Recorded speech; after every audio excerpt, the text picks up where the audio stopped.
Hi, I'm Roger Moore, and this is Hypnosis Health Info. I was just out on a pretty good bike ride, went up Toe Jam Hill, if anybody knows where that is. And on this ride, I was doing some thinking, which is a great thing that I get to do when I'm out riding. Sometimes it can be a good thing, sometimes me thinking can be a pretty scary thing, but today was a good thing. Before I left on this bike ride, I had just read a client's inner diet assessment, and I'm going to see her tomorrow. And one of the things that really stood out on her inner diet assessment was her challenge of perfectionism.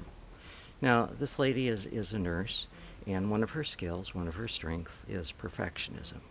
And it's important. You know, when she's handing out medications, she needs to make sure she has the right patient, that she has the right time, the right dosage, that it's the right prescription, and so on. And so in that sense, perfectionism for her is one of her skills, it's one of her strengths, and it can serve her very well. But when it comes to dieting, perfectionism is a guaranteed setup for failure, because there's no way that you're going to follow any diet perfectly. Now, somebody that can be doing really well. They're going along, they're exercising, they're drinking water, they're eating vegetables and fruits and whole grains, and they're taking weight off, and they walk into somebody's office and there's a dish of M&Ms there, and they reach over, they pick up one, they put it in their mouth and go, I'm a failure. This doesn't work. Nothing ever works.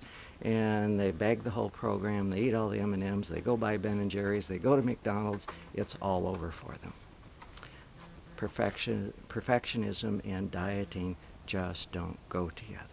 In fact, one of the things that I always urge clients to do is even to take the word diet out of their vocabulary. That what we're really talking about at Slender for Life is a lifestyle change.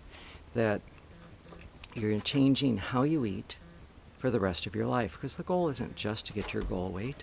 The goal is to stay at your goal weight for the rest of your life. And dieting, there's no way you're going to do that. But making this lifestyle change, you can do that. So in the process of taking the weight off, yes, there's changes you need to make. You need to eat less fat. You need to eat less sugar. You need to eat less food. You need to exercise. You need to drink more water. But there's no way you're going to do these things 100%. You do the best you can. Even in a restaurant where, you know, I've been doing this for lots of years, and I'm very good at ordering foods the way I want them. You know, I know that frequently there's going to be something in there, there's going to be more added fat, or there's going to be more dairy products or something in that meal in the restaurant than what I would have if I was making that meal at home. Or I go to a friend's house. It's probably not going to be food that I would normally choose to eat if I made it myself. But that's okay. What's important is that I eat when I'm hungry.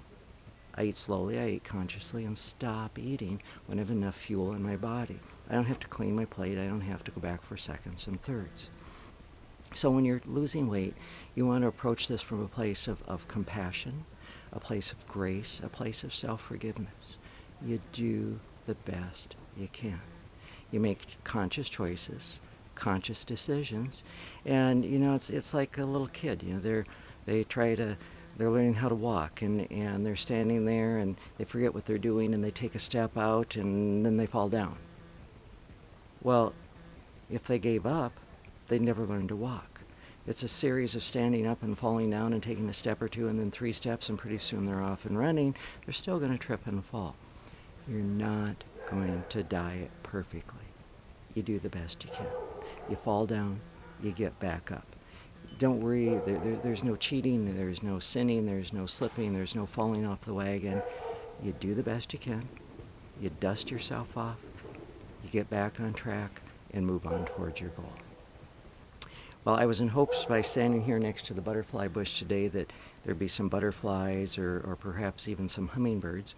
Haven't seen any, but you get to see my butterfly bush, and it's a beautiful day here in Bainbridge Island. And have a great day, and approach the rest of the day with compassion, with forgiveness, with grace, with dignity. Treat yourself kindly. And this is Roger Moore at Hypnosis Health Info.